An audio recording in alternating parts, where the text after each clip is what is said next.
मेरी शादी को 5 महीने हो चुके थे।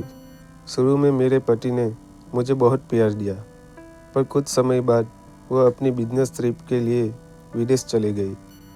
उनके जाने के बाद मैं अपने सास ससुर के साथ अकेली रह गई।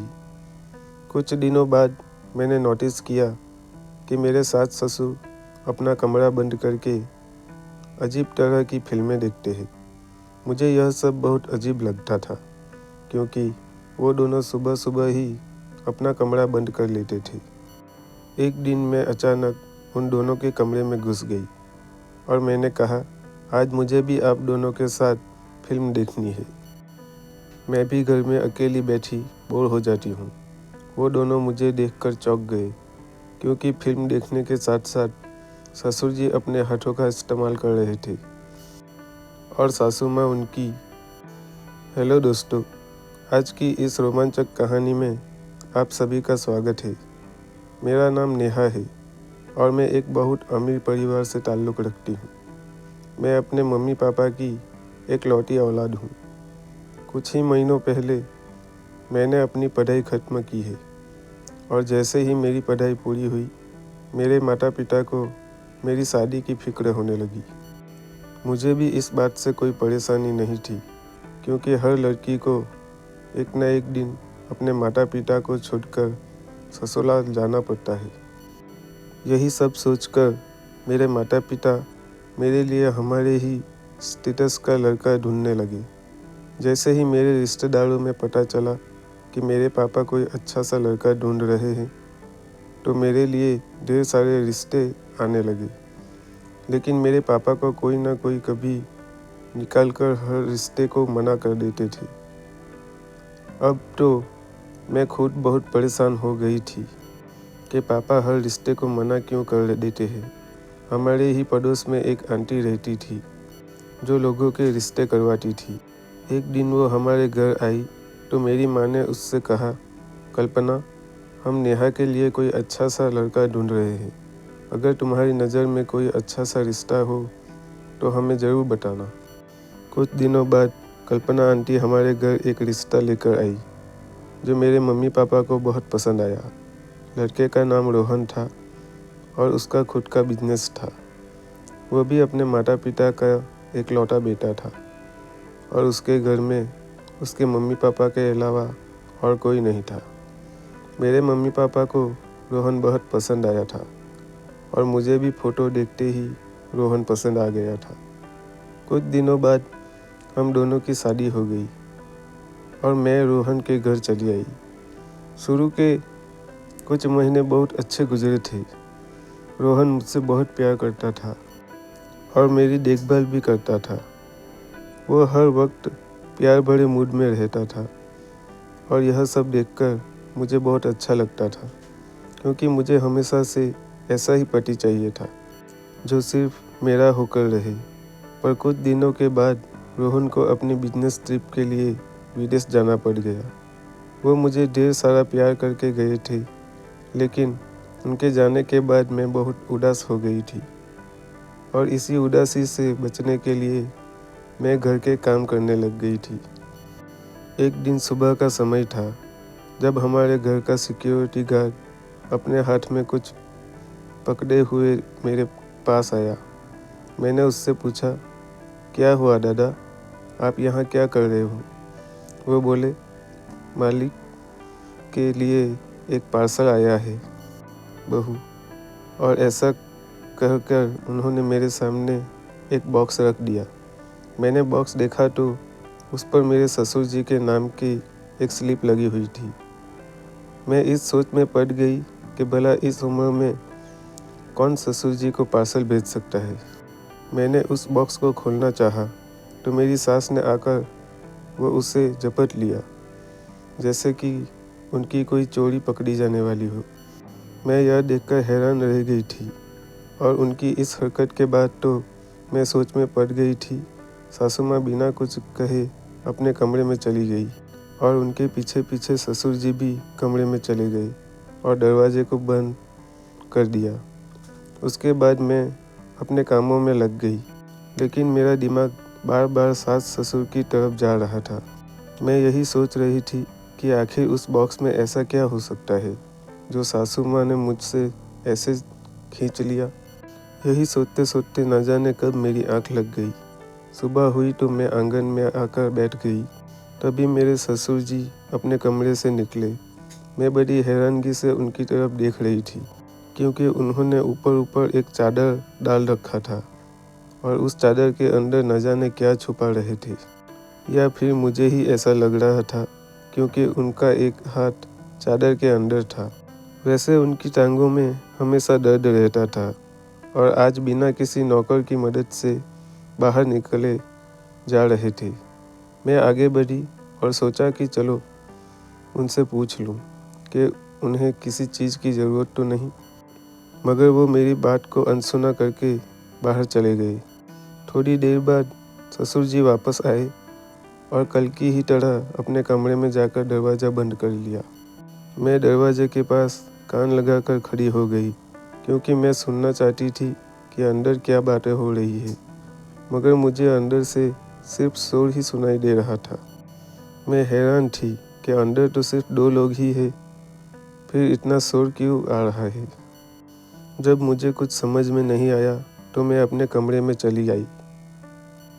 दिन ऐसे ही गुजरते जा रहे थे। मेरे ससुर रोज़ सुबह कहीं से आते थे और अपने साथ कुछ ऐसा लाते थे जो मुझे नहीं दिखाना चाहते थे। एक सुबह की बात है, जब ससुर जी घर वापस आए तो मुझे ऐसा शक हुआ कि उनके हाथ में किसी फिल्म की सीडी है।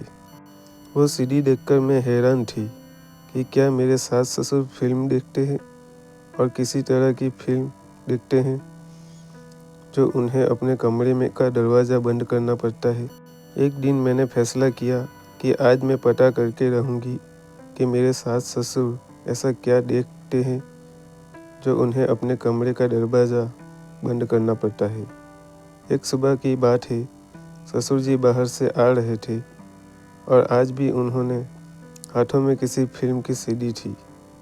वो सीडी लेकर सीधा अपने कमरे में चले गई और जैसे ही उन्होंने कमरे का दरवाज़ा बंद करना चाहा, मैं तुरंत उनके कमरे में घुस गई। मैंने उनसे पूछा, आप दोनों सुबह सुबह दरवाज़ा बंद करके क्या कर रहे हो? मुझे अचानक से अपने कमरे में खड़ा देखकर उन दोनों के चेहरे का रंग उड़ गया। तभी मेरे ससुर ने जवाब दिया कि वो दोनों फिल्में देख रहे हैं। मैंने कहा, अगर आप दोनों फिल्में देखते हो तो दरवाज़ा बंद करने की क्या ज़रूरत है? फिल्में तो सबके सामने भी देखी जा सकती है। उन दोनों ने मेरी किसी बात का कोई जवाब नहीं दिया, तो मैं भी वहाँ से बाहर आ गई। मेरे बाहर आते ही उन दोनों ने फिर से दरवाज़ा बंद कर लिया। मैं फिर से दरवाजे के पास कान लगाकर सुनने लगी। फिर वो दोनों सच में फिल्में देखते थे या फिर मुझसे झूठ बोल रहे हैं, मगर मुझे अंदर से सिर्फ शोर सुनाई दे रहा था, जिस पर मुझे थोड़ा सा यकीन हो गया था कि क्या पता सच में फिल्में ही देख रहे हो। मगर अब ऐसा रोज ही होने लगा था। वो दोनों अंदर फिल्में देखते रहते थे और मैं बाहर अकेली बैठी रहती थी।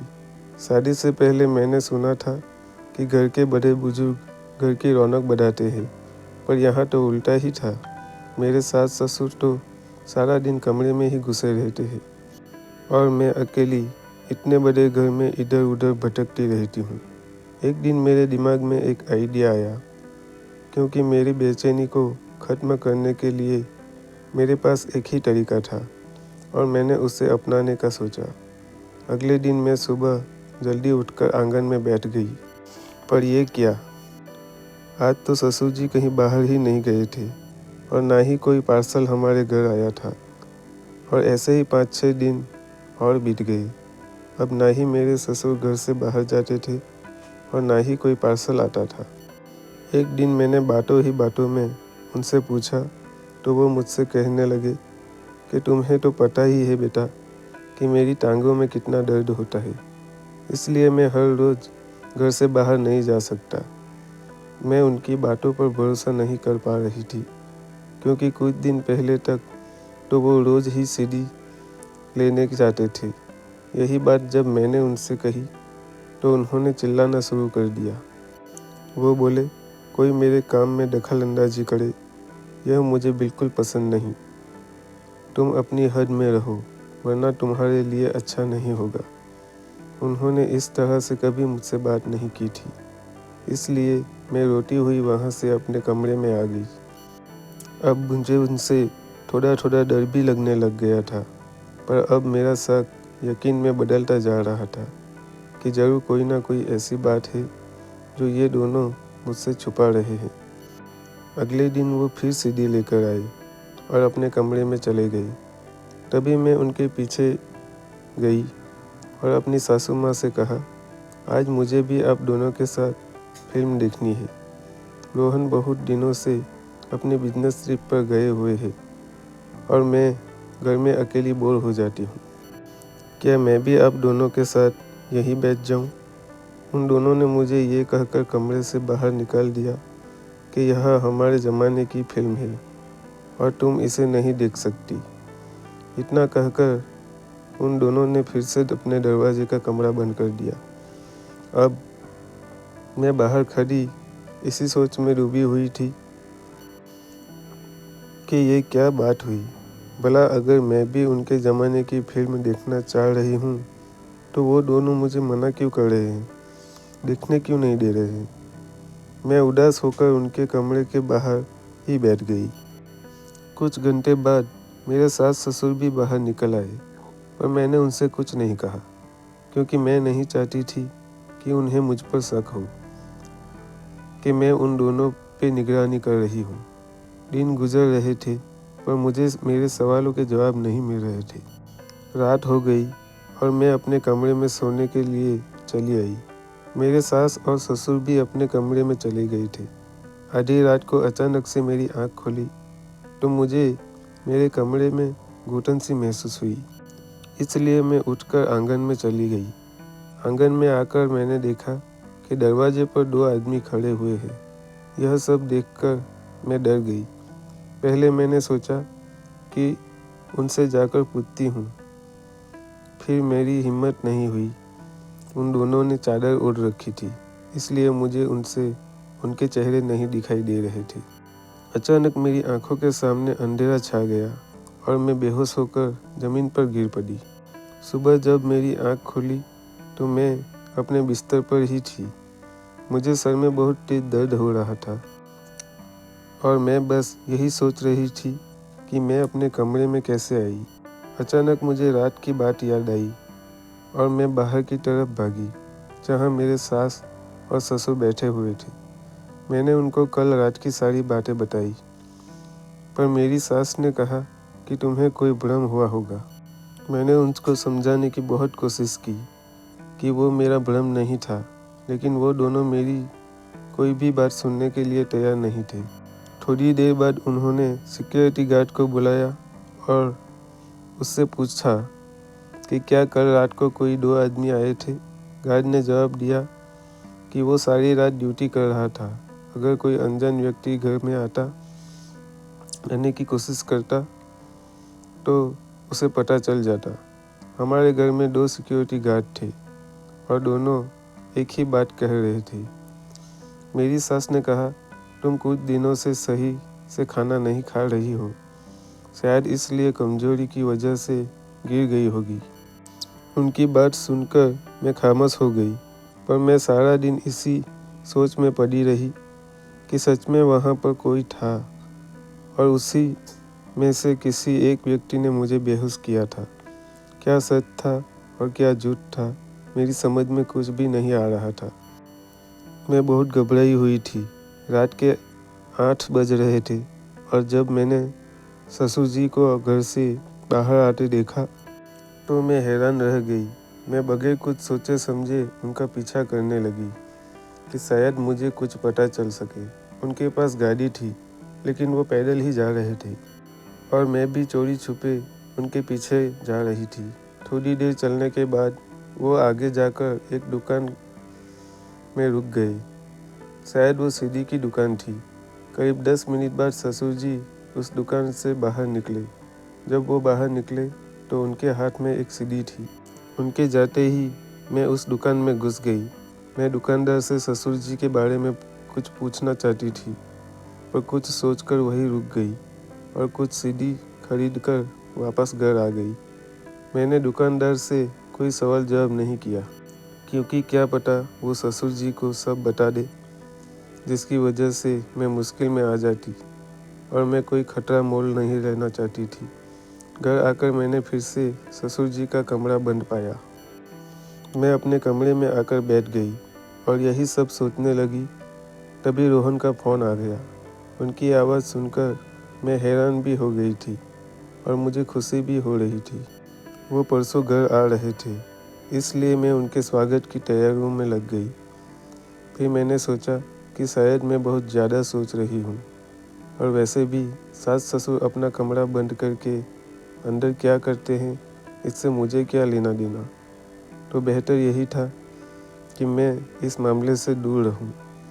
दिन भर का सारा काम खत्म करके मैं रात को अपने कमरे के बाहर बैठी हुई थी। तभी मेरे ससुर जी अपने कमरे से बाहर निकले। उन्होंने मुझे देखा नहीं था और वो फ़ोन पर किसी से बात कर रहे थे और साथ में इधर उधर भी देख रहे थे। मैं चुपके से उनकी बातें सुनने लगी।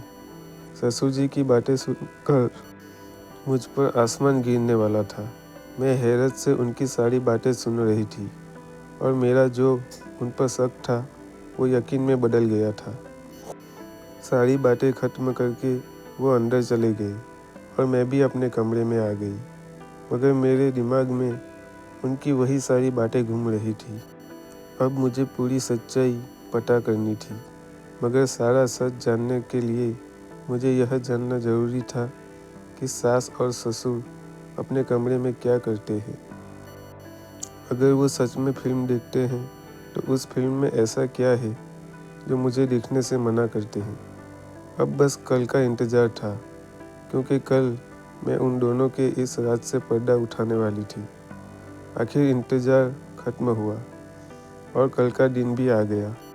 ससुर जी सीढ़ी लाने चले गए और सासू माँ अपने बाकी कामों में लग गई। तभी मैं उन दोनों के कमरे में जाकर छिप गई। मुझे पता था कि कुछ ही देर में ससुर जी सीढ़ी लेकर वापस आ जाएंगे। आज मुझे पता लगने वाला था कि मेरे सास ससुर ऐसा क्या देखते हैं जो वो मुझसे छुपाते हैं। मेरे पति को भी वापस आने में थोड़ा सा ही वक्त था, लेकिन उससे पहले मुझे इस रात से पर्दा हटाना था। कुछ देर बाद मेरे सास और ससुर कमरे में आ गए। उन दोनों ने उस सीडी को प्ले किया और फिल्म देखना शुरू कर दिया। फिल्म शुरू हो गई और मैं उसे बड़े ध्यान से देख रही थी। जैसे जैसे फिल्म आगे बढ़ रही थी, मैं शर्म के मारे पानी पानी हो रही थी। मैंने उस फिल्म में जो देखा, उसके बाद मैं वही जम गई थी, क्योंकि मुझे समझ नहीं आ रहा था कि मुझे अब क्या करना चाहिए। आधे घंटे बाद वो फिल्म ख़त्म हो गई और मैं गुमसुम होकर वही बैठ रही थी। मुझे अंदाज़ा भी नहीं था कि अगर मेरे सास ससुर को मेरे वहाँ होने का पता लग गया तो मेरे साथ क्या करेंगे। मैं अब अपने आगे के प्लान का इंतज़ार करने लगी। करीब 10 मिनट बाद दरवाजे पर दस्तक हुई। मेरी सास ने जैसे ही दरवाज़ा खोला तो वो दंग रह गई, क्योंकि बाहर पुलिस वाले खड़े हुए थे और मैं भी उसी वक्त उसके कमरे से निकलकर बाहर की ओर भागने लगी। मुझे उनके कमरे से बाहर आता देख सास ससुर दोनों चौंक गए थे। मैंने उनसे कहा कि क्या आप दोनों खुद अपनी कहानी बताएंगे या मैं बताऊं। तब तक रोहन भी आ चुके थे। पुलिस ने जब सख्ती से पूछना शुरू किया तो मेरे सास ससुर ने बताया कि हम लोग एक गैंग के लीडर हैं और हमारे साथ बहुत सारे आदमी काम करते हैं।